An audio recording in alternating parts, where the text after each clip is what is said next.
Let's talk about fake news. Across the West, people have finally become conscious of the fact that we are being fed a biased left-wing narrative by the mainstream media that is not reflective of reality. I can give you example after example, whether it be the scaremongering during the run-up to Brexit, or the out-and-out slander throughout Donald Trump's presidential campaign, or just the usual blanket policy that Russia is to blame for everything.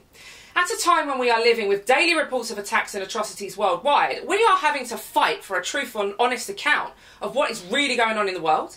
For those who are in any doubt that the mainstream media is peddling a biased and all too often completely false narrative, here's a prime example. On Saturday the 1st of April, Britain First held a protest in London following the Islamic terror attack in Westminster.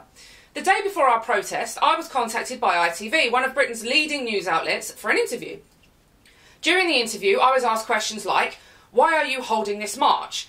Don't you think protesting against Islamic terrorism is divisive? And even, isn't this protest unfair to Muslims?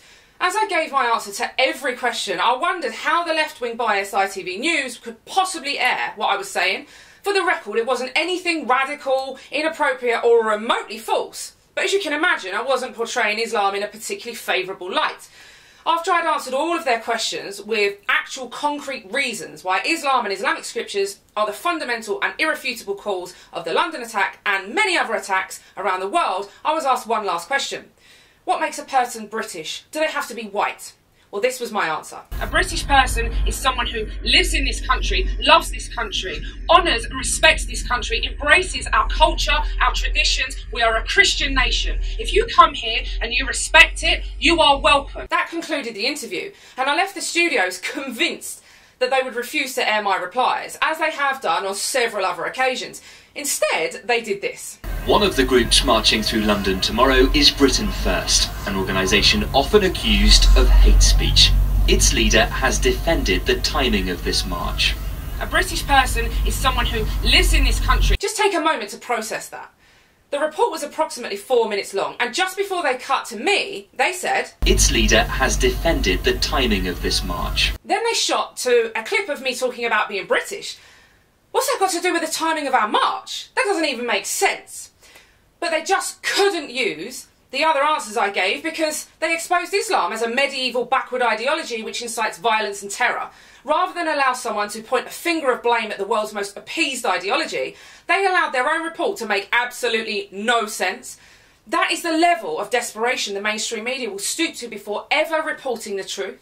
Furthermore, the entire report was devoid of any footage of Britain First activities. Even whilst they specifically named Britain First, they used footage of a completely different organisation and claimed that we were holding a joint event. Completely false. I'm no stranger to this level of dishonest reporting. As with every other demonstration we have held, Britain First were disciplined and organised whilst the opposition behaved like rabid thugs. Every headline that followed made the same false claim that Britain First had organised a joint protest with another group. And there wasn't one mention of the fact that the 14 people arrested on the day were entirely made up of members of the opposition, who ironically call themselves the anti-fascists. In fact, the very same news outlet ITV, which had broadcast a totally distorted report from the evening before, had this to say about our protests. Protesters clashed with Britain First and EDL supporters in London.